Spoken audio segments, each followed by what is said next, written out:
Janata Party is holding a press conference. Let's cut across.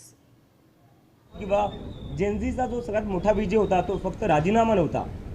या देशात जी भीती निर्माण करून ठेवली होती, दडपशाही निर्माण करून ठेवली होती या सरकारने मागच्या 10-12 वर्षात, ती भीती आता देशाच्या नागरिकातून संपलेली आहे. त्यांच्या मनातून ती भीती संपलेली आहे. आता देशाचे नागरिक रस्त्यावर येतील. सरकारला फक्त प्रश्नच नाही विचारणार, तर गरज पडली तर रस्त्यावर येतील आणि आज एकाचा राजीनामा मागितला, उद्या दुसऱ्यांचे राजीनामे मागतील. तर जी भीती संपवली आहे लोकांच्या मनातली, ती या आंदोलनाची सगळ्यात मोठी अचीवमेंट आहे, सगळ्यात मोठी सक्सेस आहे. आता हे आंदोलन बऱ्याच लोकांना प्रश्न पडला, हे आंदोलन नक्की कॉकरोच जनता पार्टी नक्की आहे काय? कॉकरोच जनता पार्टीची विचारधारा काय? तर जसं आम्ही आधीपासून सांगत आलो होतो, कॉकरोच जनता पार्टी ही डॉक्टर बाबासाहेब आंबेडकर, महात्मा गांधी, भारताचे पहिले पंतप्रधान पंडित जवाहरलाल नेहरू यांनी जे भारताचं स्वप्न पाहिलेलं होतं, त्यांच्या विचारावर चालणारी कॉकरोच जनता पार्टी असणार आहे. आणि आमची विचारधारा तीच असणार आहे जी देशाच्या संविधानाची विचारधारा आहे. Our ideology is the same as the constitution of India. यात आमचा काहीच डिफरन्स नसणार आहे. आम्ही सेक्युलर आहे, आम्ही लोकशाहीमध्ये भरोसा ठेवतो. वी आर डेमोक्रेटिक पीपल आणि आम्ही सोशल जस्टिससाठी कायम प्रयत्न करणार आहे. तर ही आमची विचारधारा आहे. आणि आता दुसरा जो मोठा प्रश्न पडला आहे लोकांना, पुढे काय कॉकरोच जनता पार्टीचं, पुढे कॉकरोच जनता पार्टी काय करणार आहे? तर त्यावर आम्ही जे मागच्या 2 दिवसात चर्चा केली, त्याच्यानंतर आम्ही असं ठरवलं की येणाऱ्या सप्टेंबर महिन्यात कॉकरोच जनता पार्टी एक नेशन वाईड कॅम्पेन करेल. त्या कॅम्पेनचं नाव असणार आहे क्या बोलती पब्लिक. क्या बोलती पब्लिक हे आमचं नेशन वाईड कॅम्पेन असणार आहे. या कॅम्पेनमधून आम्ही देशभरात दौरा करणार आहे.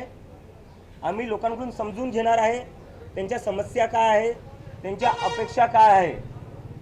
कारण की या आंदोलनातून आम्हाला जी एक गोष्ट शिकायला भेटली ती ही शिकायला भेटली की सध्या जितके काही पक्ष आहेत, जितके काही लोक सरकारमध्ये बसलेले आहेत, ते कुठं ना कुठं आता लोकांपासून डिस्कनेक्टेड झालेले, लोकांचं डिस्कनेक्टेडच नाही, ऐकायलाही तयार नाही आहे. ज्या देशाची लोकसंख्येमध्ये 65% लोक 35 वयाच्या खालची आहेत, त्या लोकसंख्येबद्दल, त्या युवकांबद्दल कोणीच काही बोलायला तयार नाही. मग तो शिक्षणाचा मुद्दा असो किंवा बेरोजगारीचा मुद्दा असो. संसदेतही त्याच्याबद्दल कोणी बोलत नाही आहे, कोणी पार्टी त्यांच्या मीटिंगमध्येही बोलत नाही आहे. आणि सरकार तर अशी वागते जसं काय ह्या काही हे काही मुद्देच नाही आहे. सरकारला फक्त एकच मुद्दा दिसतो, तो म्हणजे हिंदू मुसलमानचा. पण बेरोजगारी, आर्थिक सिच्युएशन काय आहे आपल्या देशाची, शिक्षाची किती वाईट अवस्था आहे, यावर कोणीच. All right, so some big announcements being made over there by the Cockroach Janata Party founder Abhijit Dipke. Joining us on the broadcast is my colleague Siddharth with more information. Siddharth, the Cockroach Janata Party listed out their ideology and now they are also launching a nationwide campaign. In fact, take us through the details. Right.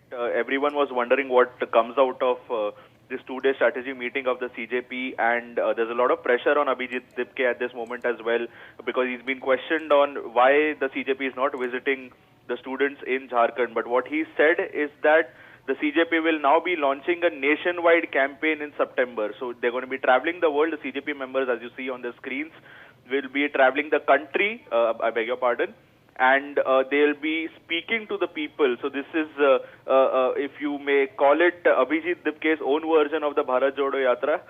And yes, they have not yet defined it, but what they are saying is that there'll be interactions that will be held with the people.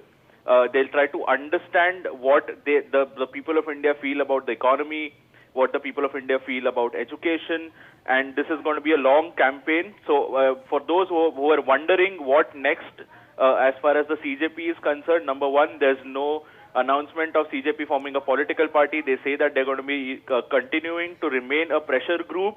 And then now you have a nationwide campaign that is being launched and led by Abhijit Dipke, who's just announced that him, along with the members of the CJP, will be traveling the country in this nationwide campaign that launches in September.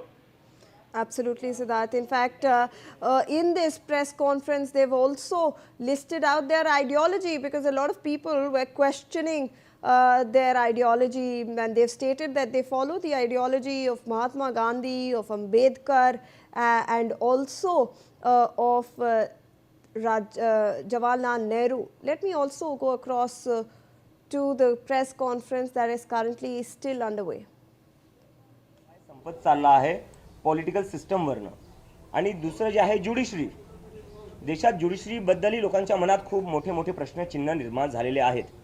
ज्या प्रकारे निर्णय येतात, ruling पार्टीच्या फेवरमध्ये जास्त निर्णय येतात. जेव्हा एक सामान्य माणूस न्यायालयात जातो, कोर्टात जातो, त्याला सुनवाई लवकर भेटत नाही.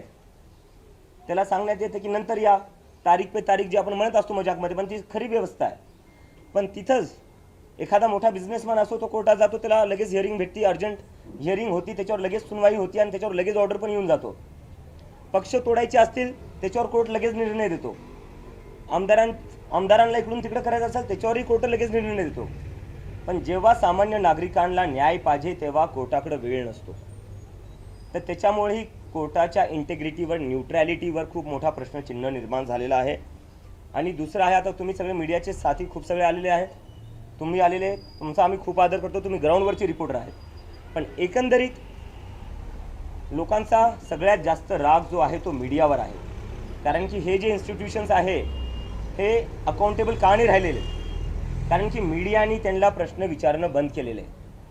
मीडिया आता लोकांचा आवाज राहिलेली नाही आहे. मीडिया फक्त सत्ता पक्ष जी कोणी पार्टी बसेल तिचा आवाज बनवून राहते, त्यांचं गुणगान करण्यात मीडिया राहिलेली आहे. तर मीडियाला इंडिपेंडेंट बनवणं आणि मीडियाची कुठं ना कुठं क्रेडिबिलिटी वापस आणणं हेही करणं खूप गरजेचं आहे. कारण की जोपर्यंत मीडिया इंडिपेंडेंटली वागणार नाही तोपर्यंत सरकारला अकाउंटेबल बनवणं शक्य नाही आहे. तोपर्यंत कुठलाही इन्स्टिट्यूशन असो, मग ते कोर्ट असो, इलेक्शन कमिशन असो किंवा इतर पॉलिटिकल पार्ट्या असो, त्यांना अकाउंटेबल बनवणं शक्य नाही आहे. आणि त्याच्यानंतर जो एक सगळ्यात मोठा मुद्दा असेल ज्याच्यावर कोणीच बोलायला तयार नाही आहे, जसं मी आधी सांगितलं की आपल्या देशात 60% लोक 35च्या वयाच्या खालची आहेत. आणि त्याच्यामुळं बेरोजगारीमध्ये सगळ्यात जास्त मार जे खात आहेत ते हेच लोक खात आहेत. जंतर मंतरवर फक्त स्टुडंट्स नव्हते, जंतर मंतरवर बेरोजगार लोकही खूप होते. कोणाचं स्वप्न नसतं की मी मोठा झाल्यावर स्विगीचा डिलिव्हरी बॉय झालो पाहिजे, कोणाचं स्वप्न नसतं मी मोठा झाल्यावर झोमॅटोचा डिलिव्हरी बॉय झालो, पण त्यांना ते मजबुरीमध्ये करावं लागते. All right, so those were the Cockroach Janata Party leaders. In fact, they spoke even about the justice system right now. They're saying that the integrity and the neutrality of the justice system is also being questioned. They talked about the media, and they stated that they respect the local regional media, but they seek independent media who are credible, who can actually hold the government accountable for their questions and their actions. They can hold political parties or even the Election Commission of India accountable. So that's what these are some of the issues that the Cockroach Janata Party has been raising.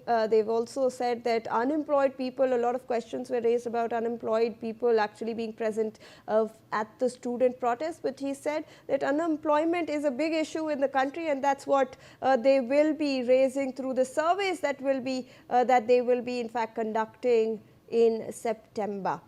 All right, let's move on to now some other stories coming in from Tamil Nadu.